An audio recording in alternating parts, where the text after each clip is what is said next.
Welcome back to Leading Blind. This is episode 1 for my recap series regarding the at-home TTRPG Dungeons & Dragons Strict Haven-based campaign I will be playing with myself, my brother-in-law, and my husband. I dubbed this storyline the Stricts. Before we get started, my husband asked me to make it very clear that he don't know what the fuck he's doing. We have had maybe 7 D&D based campaign beginnings before, and for 2 of these campaigns we got 2 episodes deep, so we have matched that many episodes for the current campaign at the moment. We have a lot of high hopes that this one will go a lot longer, because we're actually really feeling this one. But, we'll have to wait and see how far it goes. He's basically given us a carte blanche, anything goes kind of a rule set. If we want to be this, if we want to be that, if we want to do this, if we want to do that, he doesn't care. He set a couple of very specific rules, one of them being we must play characters who attend the school up to the 2nd year. The last rule, because honestly, I don't even remember the 3rd one right now. The last rule is that we must attend a masquerade ball in costume, probably around level 5. I can't remember when he said that's going to come into play, but he said it's very important for the story. So because he's practically a brand new GM, just play nice and do this one thing for him. Other than that, we can more or less fuck about as much as we want in any way we want. So that was an introduction to making our characters and getting an idea of what we could and couldn't do in the game. Yeah, I caught my little mistake there. I said I didn't know what the 3rd rule was. There were only 3 rules, so it was the 2nd rule I forgot. My caffeine hasn't kicked in yet, guys. Before we begin, let's get one thing in particular straight. I had not intended immediately to do this series during the first 2 sessions. The idea came after them, so my notes were not meticulous. And on top of that, during our first very short session, I was beyond exhausted. There are things I completely blanked out on and missed, and also for both sessions, I rolled like total shit. This is also very loosely based in the Strict Haven mythos, so although it is a college for mages, there is a character that has pretty much no real magic because he's a barbarian. Things like that will be in here. Do not be surprised. Do not at me. We are aware that we are homebrewing the ever-loving shit out of this, basically just to have a bunch of characters show up at a college campus without having to build the environment from the ground up. So, there is that. Arriving first, to the best of my memory, is Keithar Sistever, a Leonin campus cop, still in his armor, which is a gleaming silver white with golden edges, gilt edges and accents, and a large turquoise set into the chest piece around where his clavicle is. He has shoulder length, golden auburn hair that is very curly and falls around his head in a beautiful mane, and a mustache and beard that he keeps meticulously. His glacier blue eyes are very offset by the almost dirty blonde color of his auburn hair. He approaches the front desk and converses with the receptionist librarian Molly, who is an elder dwarven lady with steel gray hair and half-moon spectacles, wearing very much what you would expect a librarian to wear, and hands her his invitation to the school. She is very confused because she knows him from campus. She knows he's a fellow employee, and she hadn't thought of him as possibly being a student. He pats her shoulder and, jokingly tells her, "Hey, I'm blue-blooded and blue-collared." And she asks about his little sister, Jiri, and he explains, "Well, I can afford a babysitter and a nanny. We're good for tonight. I mean, Yeah, it's gonna be a balancing act, but hey, I can do 3 things at once. I'm capable. And goes back into the building where he gathers with the rest of the students arriving. The next to arrive was Kita Arthuria, a 19-year-old girl from Atlantis, which my other characters don't know yet, but there's that. With violet eyes, long blue hair, and turquoise skin. She stands about 5'9", weighs about 120 pounds, and she dresses like pure royalty. Extremely soft, flowy, light chiffon type drapey clothing of the finest material. It is often in the color scheme seen in front of you, but I don't want to name the colors myself because with my bad eyes, I'm having a little trouble seeing them right now. It looks like blue and gold, but don't quote me on that. She approaches Molly, hands her invitation, and they have a brief, very, very polite conversation about where she's supposed to go, and she ends up trailing Keithar unintentionally.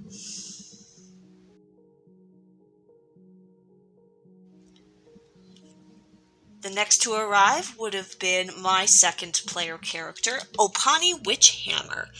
She walks in wearing very Edwardian era clothing with a high lace collar, long sleeves, a little puffed at the shoulders,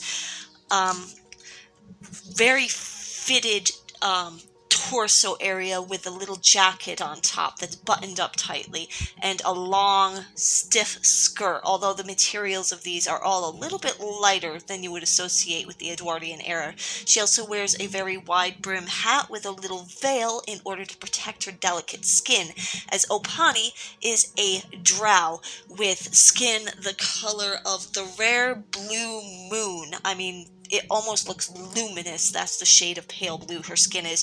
And she has the deepest possible amethyst purple eyes, so dark that you could almost mistake them for being black unless it's in specific light. Opani also always wears a choker. It is a dark choker that looks like it could be pewter and black pearls and the like, with a pendant hanging from it that is a dragon's breath opal, and you'll often see her clutching that pendant when she's thoughtful or nervous. Opani's hair is a sooty, ashy brown, so it almost has like highlights and undertones of gray to it, that is often kept tucked up under her hat in multiple intricate pinned up braids.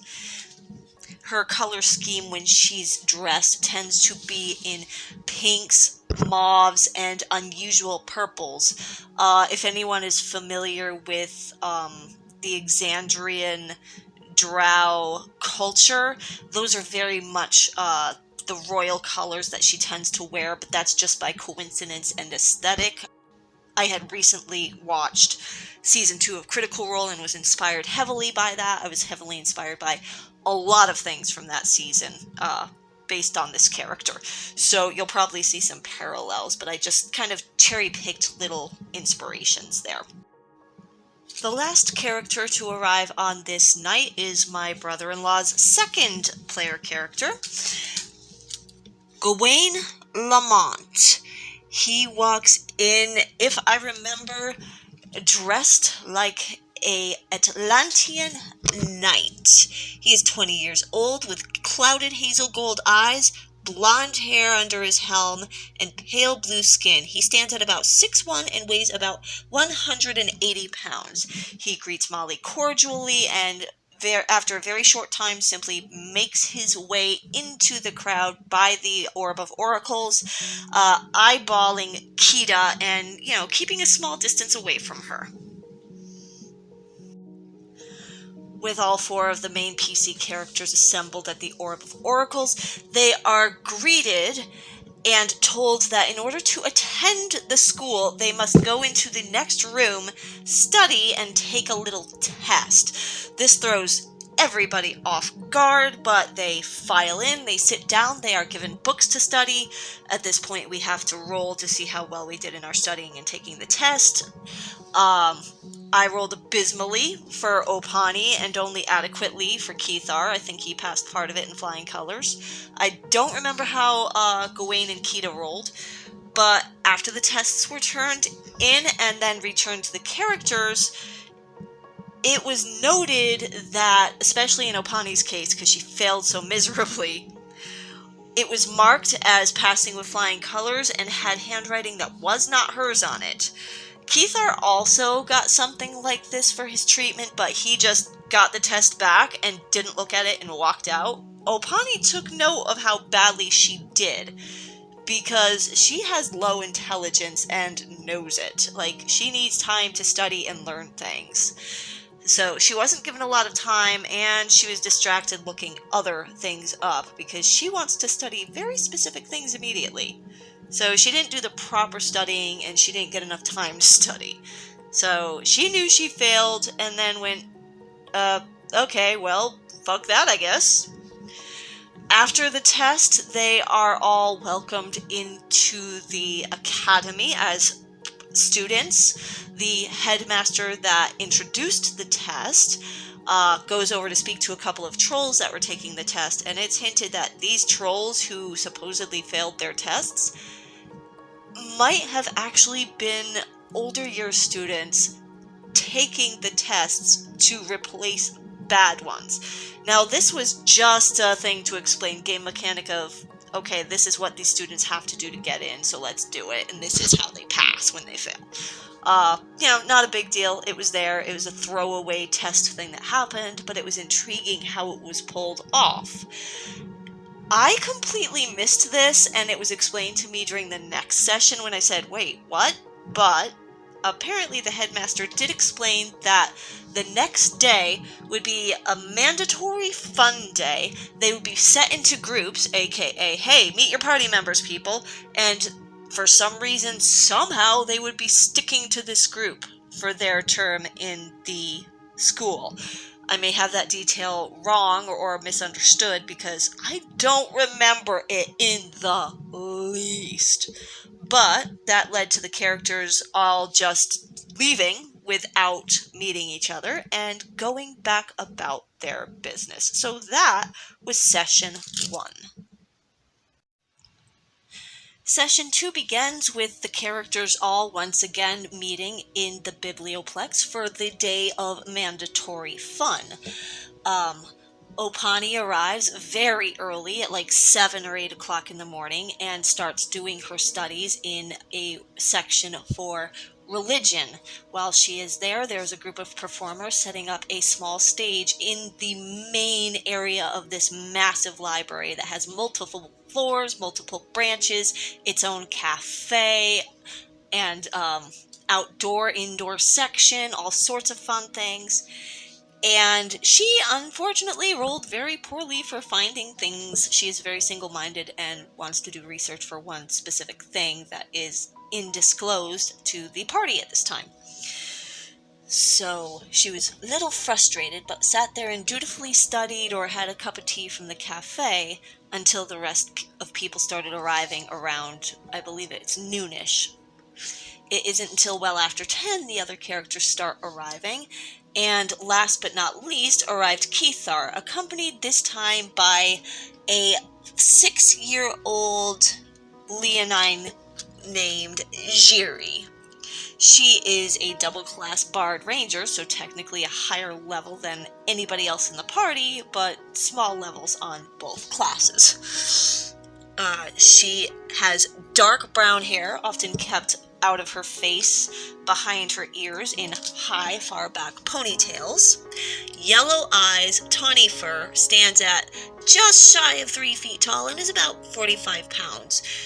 She's always wearing colorful tunic shirts that fall off the shoulders on one side with a strap keeping it in place, and knee-length pants, sometimes with a short skirt on top. She is an extremely energetic and friendly child who gets into everything, and Keithar has a rather hard time, but very indulgent in keeping her under some semblance of control when there's not a specific reason to be keeping under extremely strict control. The crowd gathers and they get to meet each other as characters for the first time, passing around introductions and being given their assignment as a group so they can learn about each other and find out how well they work together.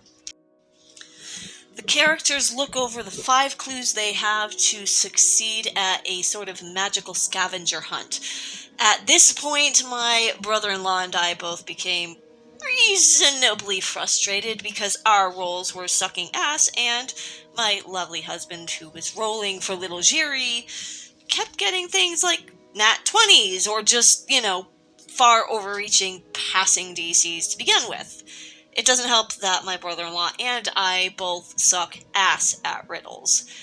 These were riddles taken directly out of the Strix Haven book, so I can't blame my husband for giving these to us, but he probably should have known to change them given our proclivities or lack thereof for figuring out things like riddles and mysteries. However, the things that these people have to do are basically things like go over to this roped off section, jump into the air, into the light, and get a portion of one of the schools of Strixhaven etched onto your clothing. So basically they slowly form badges of, essentially, if you think of it like this is how they pick their Hogwarts house, even though that's not what's actually happening.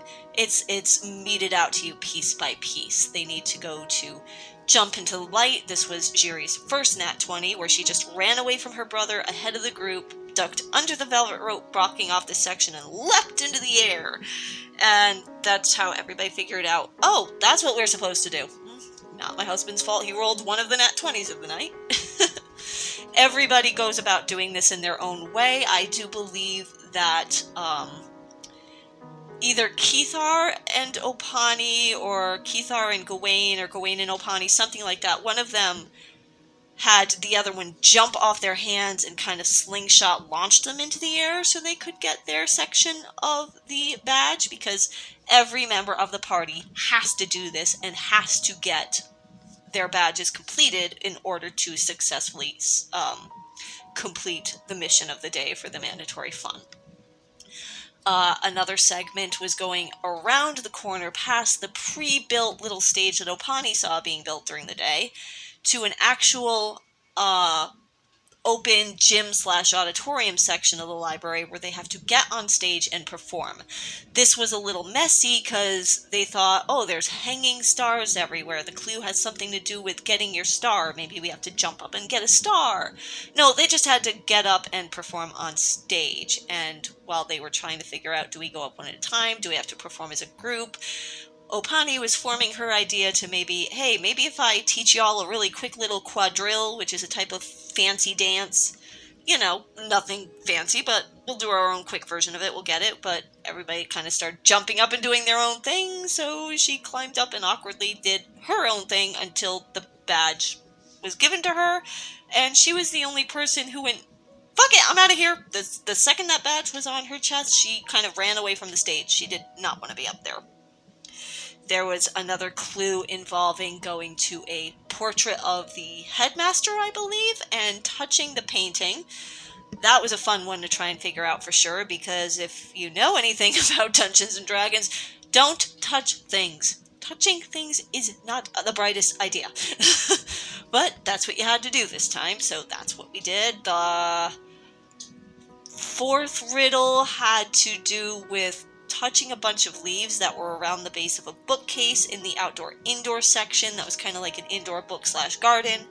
And then you got to go to the coffee shop, hand in your paper with all the rest of your riddles filled out, and you got a little treat, like a little refreshment. So that was the end of that section. Once that was done, the group decided to go sit outside and enjoy their refreshments, and they got to know each other a little bit. They exchanged further names, they asked where each other was from. If I'm not mistaken, Kita said the name of her town, but didn't say where she was from. And Gawain just said, I'm from a town you've probably never heard of. We were still kind of working out the intimate details of like, wait, what is the actual name of the hometown for certain characters? So we kind of bullshit our way through it, or made it up on the fly at the time. Keithar explained that he was part of a clan in a tribe, basically, and that was all he said. He might have said the name of the clan and the town that he lived in, but I don't distinctly remember. And Opani just said, "Oh, I'm kind of a campus kid. I'm not from a town directly. The campus is directly in, but I am within like a day's travel. So she's from close by. She's one of the local townies, more or less." While they are enjoying their little refreshment outside and finally letting their brains get a rest, because everybody's headaches after that one, especially with all the awkwardness of showing their new party members, yeah, I'm really that stupid, isn't really confidence boosting. Oh, this is when Opani does ask about the hometowns to try and break the ice, and they look at each other's badges. Now, Keithar is in house or school Lorehold, which apparently is, according to what I looked up, part of archaeomancy. Explorers and history buffs go there. So Keithar may be a barbarian, but he's not one of those extremely low intelligence dummies. He is there for history buff purposes. Opani and Gawain realize that they are both in Witherbloom, which is essence studies, the school of life and death. They don't really go into why they are going for those studies. I think Gawain actually just says, I don't know, it's just where I got put. Yeah, he's got backstory that he's not letting into, but that's fine. And then Kita is in Prismari, which is elemental-based magics. And when Opani says, what made you decide to go to that particular school of teachings, Kita looks Opani directly in the eye and simply says, for power. Kita also makes it abundantly clear to the rest of the characters during this conversation that she is, quote-unquote, daddy's little princess. And when she says the word princess, she means it. Opani is a little taken aback by the bluntness of Kita's admission that she's just after power, but decides to be reticent in judgment because, yes, Kita could want power, but power could be any number of things. After all, Opani is there for knowledge and power of her own to some degree, just not ambitions towards ruling the rest of the world or holding knowledge over others. She has one goal in mind, and that's what she's there to learn, and she's not going to judge Kita until she knows more.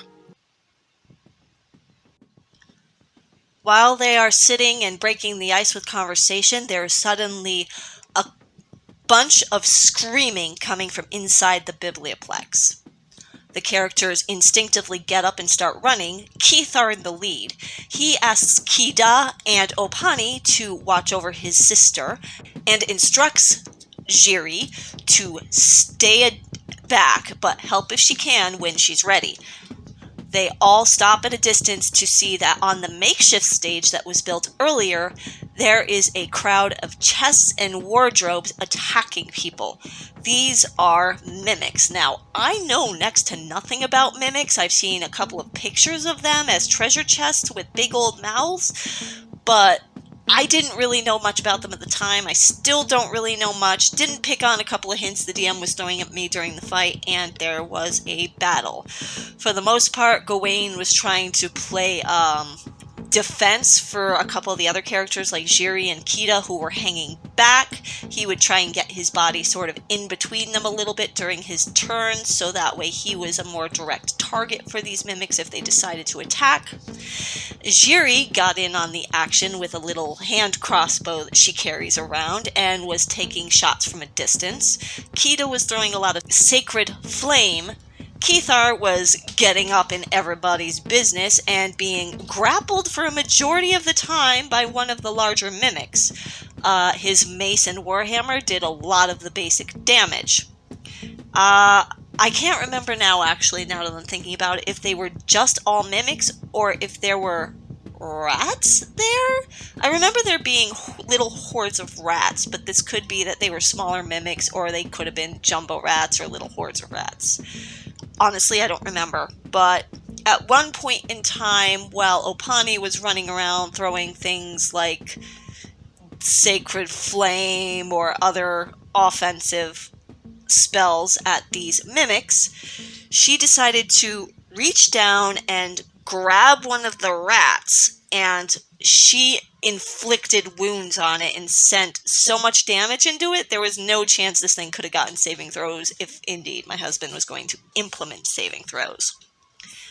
I'm going to go off on a slight tangent here, because as anybody who has watched a live real play D&D session knows, or anybody who has played D&D knows, you learn things about your character as you play them, and sometimes you invent and learn things retroactively. For example, we leveled up after this fight, and I didn't have a lot to build onto my Opani character that actually suited character choices that made sense. These were, oh, that would be fun or badass type choices, over, oh, this is a spell my character would pick because she needs it for her goal. Those just weren't an option at this specific leveling up. So I ended up choosing for her the Dragon Mark, which will come into play later, but that can also be, hey, you had this birthmark shaped like a dragon on your skin the whole time, or it appeared a few years ago when you hit puberty. It just didn't come into play because I didn't have the spell to cast it before then, so thus you had it, but you didn't use it. I know, because my husband and I have agreed, you get a side effect when you use this thing. It's basically a free spell slot, but there are side effects. And she's going to be hearing voices. And that's going to be a very interesting thing to implement. Another thing that I found out about Opani was that when she inflicted wounds, which was, I think, the first necromantic spell out of all her options that she happens to have in her arsenal, her fingertips, about up to the second knuckle, turned gangrenous and blue-purple veiny for a few seconds as she cast the spell. She also got a rush from doing it, rather like a sadistic pleasure from casting the spell. It was low-key, but I realized she got a rush from doing that. That's going to be a problem. The way her body changes depending on what necromantic spell she will be using will affect a different part of her body, and it will be temporary, but it is just a visual cue of the kind of dark magic she's using at any given point in time. My husband agreed that this could just be a flare aesthetic. I have specific body parts assigned to very specific spells. And my husband can choose to implement that these side effects get slightly or a lot more permanent. It's up to him. It depends on where my character goes on her journey. She just happens to be a cleric of the Circle of Death. So I made the character choice that, yes, there are going to be dark, drug equivalent, addiction equivalent aesthetics. There are going to be insanity equivalents in here, and they can be extremely low-key and barely visible or barely playing a part, but for flavor, I wanted to throw it in there. Anyway, that was the end of the fight. They pretty quickly dispatched of these mimics and rats. Keithar, being a security campus cop, was there to get in the way when the people on duty showed up, and he kind of filled them in on what was happening while allowing his party, who had defeated the beings, to go and loot them. And there were some things that were found, but not very much of any clue except for a destroyed, half-burnt-up scroll. Jiri came in handy again in this case when nobody else could identify what the hell this thing was or could have been, but Jiri had the identify spell that had been taught by one of her nannies to her. So she said, oh, this is a scroll of, oh god, I can't remember what it was now, a transportation scroll, a time scroll, a triggered scroll, something that these things couldn't have been here for long, so these things were summoned and put here. So they know somebody set this off, somebody made these happen. This is not something that just happened. They get a bunch of gold and a couple of other things in that regards from the loot. But one of the interesting things that was collected were 10 very unusual, unable to be identified, not necessarily not identified by Jiri, but just by recognition. One side of the coin had a 9-tailed kitsune figure on it, and the other side of the coin had a forward-facing dragon's head surrounded by the different schools of Strixhaven. And that was kind of where we left it. We didn't really close up the conversation, clarify things, see you later. It kind of left off as they were starting to trail away from the carnage. So that sums up the first 2 sessions of my campaign. I'm curious about Kita and what's going to happen with her wish for power. It's going to be great to introduce more of Kithar and Jiri's dynamics as you learn their backstory and why this 5-year-old is hanging out with her 20-year-old brother. Learning about Opani's background and her goals is going to be great. And then there's Gawain, who Kithar really liked right off the bat because he could tell they were both kind of noble knight sorts, and maybe lawful good, maybe not, but they seemed to have this immediate, like, fraternal bond, however tenuous it was upon first meeting. And it's kind of great to see how their friendship may or may not build, and how everybody reacts to Kita and Kithar and Jiri and Opani. I'm really looking forward to the next session so we can build upon what we've already established. And I've got notebooks for both my characters. Kithar writes letters to his mother for his notebook, and Opani has a journal, so I'm going to read the journal entry and letter to you to close out this video. Opani Journal Day 1. The library is 1,000 times larger than I ever imagined. Mother would have loved it, but the size is daunting. Can I do what it is I came here for? How do I find the information I need in such an expanse? We had a test today in order to finally be accepted into the school. I was not prepared given the money that has already exchanged hands, but even though I was so ill-prepared, the papers given back to me were in a passing grade I'd never received before. Something strange is happening here. Opani Journal Entry Day 2. Today I participated in what I can only call mandatory fun. They clumped us in a group for a scavenger hunt, but all the clues were written in mind-boggling riddles. My mind wasn't built for such mental gymnastics. But we pulled together. One of our party brought his baby sister, and that little one put most of us to shame. Kithar was placed in Lorebound House, so I suppose that means he's much smarter. I and Gawain were both placed in Witherbloom, so I suppose we'll see more of each other than we will of the rest of the group. Kidar is in Prismari, so she must be quite powerful. During the event, there was a disturbance of something called mimics, and it seemed operated by Scroll. My group chose to fight. Afterwards, Kithar took control of the scene and let us take the loot left behind by the mimics. I was surprised anyone permitted this, but I suppose those are the perks of working with the other security guards. It was a very unusual day. On top of everything, I cast a new spell I'd only just recently learned and have never used before, and I was so surprised by just how good it made me feel, and I feel sick at how good it made me feel. I really hope the others didn't notice. Keithar's letter. My dearest mother and Mama, you would have been very proud of Argiri today.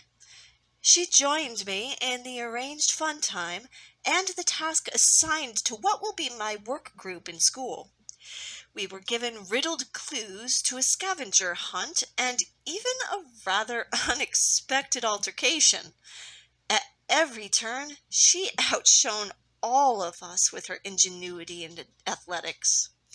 The nanny I've hired seemed to be doing wonders for her. I hope everyone back at home is well. Please care for yourselves and write little Jay often. Regards, Keithar.